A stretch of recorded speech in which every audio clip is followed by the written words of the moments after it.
Students, இதில் நம்ம வந்து லாஸ்ட் கிளாஸில் இந்த யூலர் தியரி இருக்குன்னு சொல்லியிருந்தோம். ஒரு 4 டெரிவேஷன் உங்களுக்கு கொடுத்துருப்பாங்க பேஸ்ட் ஆன் த சப்போர்ட் கண்டிஷனை பொறுத்து. ஸோ அதில் வந்து ஒவ்வொரு டெரிவேஷன் எழுதும்போதுமே அதோட அந்த அசம்ஷன்ஸ் மெயினாக நீ ஃபஸ்ட் நோட் பண்ணிட்டு தான் அப்புறம் எழுத ஆரம்பிக்கணும் கண்டிப்பாகவே. இதில் அதேமாதிரி அசம்ஷன்ஸ் இருக்கும். நம்ம யூலர் தியரி நிறைய அசம்ஷன், ஹோமோஜினியஸ், ஐசோட்ரோபிக், அது மாதிரி எல்லாமே சேர்த்துட்டு இது மெயினாக இந்த தியரி அப்ளிகபிள் ஃபார் லாங் காலம். ஸோ இவர் ஒன்லி பெண்டிங் ஸ்ட்ரெஸ் தான் கன்சிடர் பண்ணார். Direct stress, that is axial compressive ஸ்ட்ரெஸ்ஸை அவர் நெக்லெக்ட் பண்ணியிருப்பார். அது ப்ரிடாமினண்ட்டாக இருக்காது லாங் காலமில் அப்படின்றதுனால. அப்புறம் வந்து காலம் வந்து இனிஷியலாக ஸ்ட்ரைட்டாக இருந்தது, இனிஷியலாக எந்த கர்வேச்சரும் இல்லை, அந்த மாதிரி பேசிக்கான அசம்ஷன் இருக்குது. அப்புறம் காலமோட வெயிட் வந்து நெக்லிஜிபிள்னு எடுத்துப்பாங்க. அப்புறம் வந்து சப்போர்ட்டில் எந்த ஃப்ரிக்ஷனும் டெவலப் ஆகலை அப்படின்ற மாதிரி அசியூம் பண்ணியிருப்பாங்க. அந்த அசம்ஷன்ஸ் நம்ம பேசிக்ஸாக எப்பவுமே எழுதணும். அதுக்கு அடுத்து தான் டெரிவேஷனே ஆரம்பிக்கணும். ஸோ இதில் ஃபஸ்ட்டு டெரிவேஷன் நம்ம பண்ண போகிறது பிண்டு சப்போர்ட்டட் காலம். ஸோ ஃபஸ்ட்டு பிண்டு சப்போர்ட்டட் காலம் ஃபஸ்ட்டு ட்ரா பண்ணலாம். ஒரு காலம் இருக்குது, அது சப்போர்ட் எண்டில், இந்த எண்டில் பிண்டு சப்போர்ட்டு ட்ரா பண்ணலாம், இன்னொரு எண்ட்லேயும் பிண்டு சப்போர்ட் கொடுக்கலாம். ஸோ ரெண்டுமே பிண்டு சப்போர்ட்டட் காலம். ஸோ இட்ஸ் லென்த் வந்து எல்லுன்னு எடுத்துக்கலாம். ஸோ இந்த காலமில் வந்து இப்போ லோடு கொடுக்குறோம்.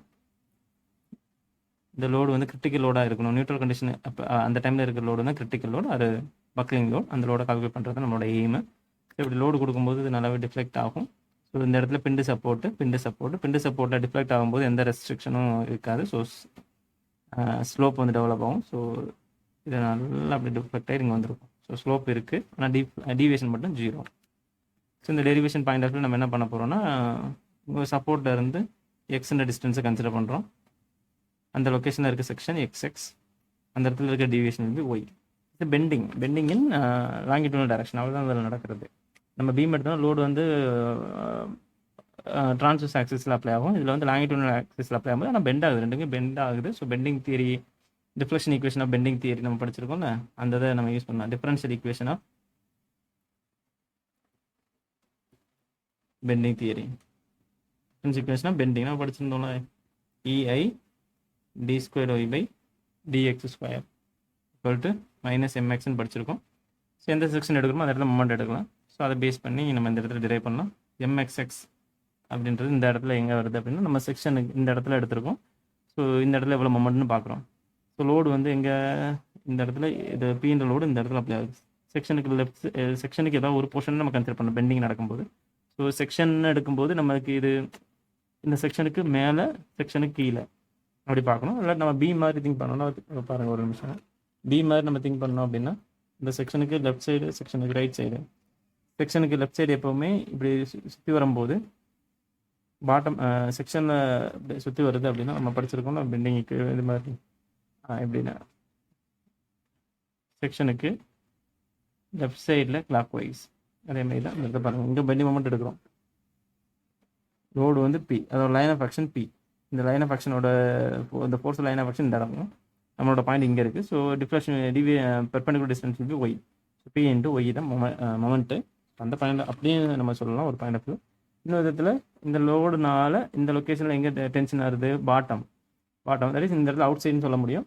ஸோ பாட்டமில் டென்ஷன் வருது அப்படின்னா அதோட நேச்சர் என்னன்னா சாகிங் பெண்டிங் மொமெண்ட் படிச்சிருக்கோம்ல. ஸோ அந்த இடத்துல MXX இங்கே என்ன வருது, PCR into Y, that is P into Y. அதுதான் எழுத முடியும். ஸோ இங்கே -P, இங்கே +P இன்ட்டு ஒய், ரைட். இந்த ஈக்குவேஷன் நம்ம எழுதும்போது EI d²y/ dx² -P into Y. இதை நம்ம பார்க்கும்போது இதோட சொல்யூஷன் கால்குலேட் பண்ணணும் அப்படின்னா செகண்ட் ஆர்டர் டிஃபரன்ஷியல் ஈக்குவேஷனாக இருக்குது. இதோட சொல்யூஷன் கால்குலேட் பண்ணும்போது நம்ம காம்ப்ளிமெண்டரி ஃபங்க்ஷன், பர்டிகுலர் இன்டெக்ரல் அந்த கான்செப்ட்டில் பண்ணணும். ஸோ அதுக்கேற்ற நான் டிரைவ் பண்ண பார்க்குறேன். ஸோ இதில் வந்து d²y/ dx² இது இங்கே கொண்டு வரலாம். +P/EAL டிவைட் பண்ணியிருக்கேன் எல்லாத்தையும். ஸோ EAL டிவைட் பண்ணிடலாம் =0. ஓகே, இந்த இடத்துல இந்த ஒரு பேராமீட்டர் வந்து கால்குலேஷனை கொஞ்சம் சிம்பிளிஃபை ஆகிறதுக்காக பார்க்கும்போது நான் அன்வான்ட் பேராமீட்டர் வந்துக்கிட்டே இருக்கும். ஸோ அது வந்து k² அசியூம் பண்ணிக்கிறேன். k² P/EA நடந்துடக்கூடாது. இந்த இடத்துல இங்கே அசியூம் பண்ணிக்கிறேன். சில புக்கில் அசியூம் பண்ணியிருக்க மாட்டாங்க, அதிலே கொண்டு வருவாங்க. அது பார்க்கும்போது நமக்கு லென்த் டெரிவேஷன் மாதிரி தெரியும். இதை k² அசியூம் பண்ணால் கொஞ்சம் சிம்பிளிஃபைடாக இருக்கும். இதில் சொல்யூஷன் கால்குலேட் பண்ணும்போது நம்மளுக்கு வந்து காம்ப்ளிமெண்டரி ஃபங்க்ஷன், பர்டிகுலர் இன்டெக்ரல் ரெண்டு தான் பிரியும்ல. காம்ப்ளிமெண்டரி ஃபங்க்ஷன் எழுதும்போது ஆக்சிலரி ஈக்குவேஷன் எழுதணும். Auxiliary equation. ஸோ அதுக்கு முன்னாடி இதோட ஃபார்மேட் எப்படி இருக்குது, d² + y + k² இந்த y = 0 இந்த ஃபார்மேட்டில் இருக்குது. ஸோ காம்ப்ளிமெண்டரி ஃபங்க்ஷன் என்ன படிச்சிருக்கோம், m² + k² = 0. So m = +or - i × k. Minus k ஸ்கொயர்னு வரும். மைனஸ் கே எடுக்கும்போது ப்ளஸ் ஆர் மைனஸ் ஐகே. இதில் சொல்யூஷன் எப்படி படிச்சிருக்கோம் நம்மளுக்கு e power alpha x a cos beta x plus b sine beta x இப்படி படிச்சிருக்கோம், ரைட். ஸோ இந்த இடத்துல நம்மளுக்கு தான் வந்து இங்கே 0 தானே இருக்குது. ஸோ e பவர் 0x 0ன்னு வரும். So complementary function will be e power 0x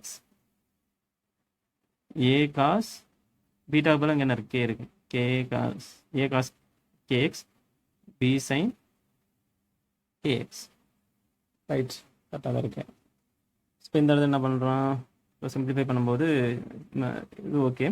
particular integral எழுதணும். அடுத்தது பர்டிகுலர் இன்டெக்ரல்ன்றப்போ நம்ம எதை பேஸ் பண்ணியிருக்கோம், ரைட் ஹேண்ட் சைடை பொறுத்து. ரைட் ஹேண்ட் சைடில் நமக்கு ஈக்குவேஷனாக 0 இருக்குது. So particular integral answer will be 0. இப்போ general solution of the differential equation என்ன அப்படின்னு பார்க்கும்போது y ஈக்குவல் டு இந்த 0ல இது 1ல, ஸோ ஆட்டோமேட்டிக்காக a cos k x plus b sine கேஎக்ஸ்னு வந்துடும். ஸோ இதில் வந்து நம்மளுக்கு சொல்யூஷன் கால்குலேட் பண்ணணும் அப்படின்னு நினச்சோன்னா பவுண்டரி கண்டிஷன்ஸ் ரிமூவ் பண்ணணும்ல, அதுக்குரிய ஈக்குவேஷன் நம்ம அப்ளை பண்ணலாம். பவுண்டரி கண்டிஷன் அப்ளை பண்ணலாம். Boundary condition number 1 will be இது deflected shape, flexure shape. So இது வந்து at x equal to 0 deflection deviation will be y0. So at x equal to 0 y will be 0. So அதில் apply பண்ணுறோம். இந்த equation number 1ன்னு வச்சுக்கலாம். இதில் apply பண்ணும்போது 0 வருது. ஏ காஸ் 0 என்னது 1, பி சைன் 0 0. ஸோ இதில் வந்து நமக்கு என்ன தெரியுது, ஏ வந்து 0ன்னு தெரியுது. ஸோ ஃபார்மில் வந்து ரெடியூஸ் ஆகும். எப்படியும் ஏ 0 ஆக்கிட்டேன் அப்படின்னா பி மட்டும்தான் இருக்குது, பி சைன் கேஎக்ஸ். இதுதான் டிஃபரன்ஸ் ஈக்குவேஷன். இந்த பி அன்னோன்னு கால்குலேட் பண்ணணும். ஸோ அதுக்கு என்ன பவுண்டரி கண்டிஷன் அப்ளை பண்ண போகிறோம்னா பி மட்டும் இன்னும் ரெண்டு என்னது இந்த end at x equal to l deviation will be y will be 0. So அதை அப்ளை பண்ணலாம்.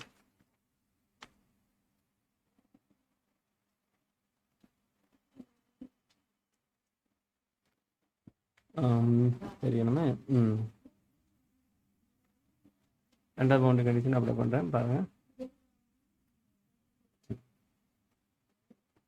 at x equal to l y வந்து 0. ஆட்டோமேட்டிக்காக ஃபார்முலா என்ன ஆகும், y 0ன்னு சொல்கிறோம், பி மட்டும்தான் இருக்குது, சைன் கேஎல்னு மாறிடும். ஸோ இதில் பி 0வாக இருக்கலாம் ஆர் சைன் கேஎல் 0வாக இருக்கலாம். பி 0ன்னு ஆக்கிட்டோம்னா ஏவும் 0 பியும் 0 டி ஒய் வந்து 0 வரும். ஸோ அது இம்பாசிபிள். ஸோ சைன் கேஎல் தான் 0வாக இருக்க பாசிபிள். ஸோ சைன் கேஎல் பாசிபிள்னோம்னா sine k l equal to sine inverse of 0. Sine inverse of 0லாம் எந்த கேசஸ்லாம் அப்படி வர சான்ஸ் இருக்குது, கேஎல் வந்து 0வாக இருக்க சான்ஸு. இதை எழுத வேணாம், no problem. Sine k l equal to 0ன்னு சொல்கிறோம் அப்படின்னா கேஎல் எந்த நம்மளுக்கு 0, கேஎல் வந்து என்னது 0 சைன் 0வாக இருக்கும்போது, சைன் பையாக இருக்கும்போது, சைன் 2 பை, சைன் 3 பை, இந்த இடத்துலலாம் நமக்கு 0 இருக்கும். தட் இஸ் என் பை அந்த ரேஞ்சில் ஃபுல்லாகவே என்ன இருக்கும், நம்மளுக்கு 0 இருக்கும். ஸோ சிம்பிளி நம்ம ஃபண்டமெண்டல் ரீசனபிள் ஃபண்டமெண்டல் வேல்யூ எடுக்கும்போது n ஈக்குவல் டு 1 அப்படின்னு எடுக்கும்போது நம்மளுக்கு k l equal to 1. So pi அப்படின்னு வரும். சைன் கேஎல் ஈக்குவல் டு 0னா சைன் பை தான் 0வாக இருக்கும். ஸோ அதை எடுத்துக்கிறேன். ஸோ கேன்றதை முன்னாடி அசியூம் பண்ணியிருந்தோம். என்ன அசியூம் பண்ணியிருந்தோம், கே ஸ்கொயர் தான் பி பை ஏன்னு அசியூம் பண்ணியிருக்கோம். நம்ம கேன்றது சப்ஸ்டியூட் பண்ணுறதுக்கு தான் நம்ம என்ன பண்ணலாம், இங்கே கே ஸ்கொயர் எடுத்துடலாம். ஸோ கே ஸ்கொயர் பண்ணலாம். K square equal L square equal pi square. K square தான் என்னது P pi EI, L square equal to pi square. So P தான் என்னது கிரிட்டிக்கல் லோட் பிசிஆர். ஸோ ஆட்டோமேட்டிக்காக இங்கே இஐ இங்கே போகும்போது pi square EI by l square. So derivation முடிஞ்சது. இந்த எல்ன்றது இங்கே எஃபெக்டிவ் லென்த்னுவாங்க. எஃபெக்டிவான length, effective length. Effective length என்னது அப்படின்னா எல் எஃபெக்டிவ் பிண்டு சப்போர்ட்டில் எல். எதுன்னா இந்த ஃபுல் பீம் இப்போ இருக்கும்போது காலம் இப்படி இருக்கும்போது ஃபுல்லாகவே 0 பெண்டிங் மூமெண்ட் டிஸ்டன்ஸ். இங்கே பெண்டிங் மூமெண்ட் 0, இங்கே பெண்டிங் மூமெண்ட் 0 பெண்டிங் மூமெண்ட் டிஸ்டன்ஸில் இருக்க பாயிண்ட் அப்படி நல்லா வளையுது. ஸோ ஆக்சுவலாக பக்லார் லென்த்து தான் வந்து என்னென்னா எஃபெக்டிவான லென்த்துன்னு சொல்கிறோம். ஸோ எல் எஃபெக்டிவ் சொல்லிட்டு எல் இந்த கேசஸில் பிண்டு சப்போர்ட்டு அப்ளை பண்ணுறதோட பிசிஆர் இந்த value pi square EI by L effective whole square PCR. So long காலத்துக்கு இதான் டெரிவேஷன். ஓகே.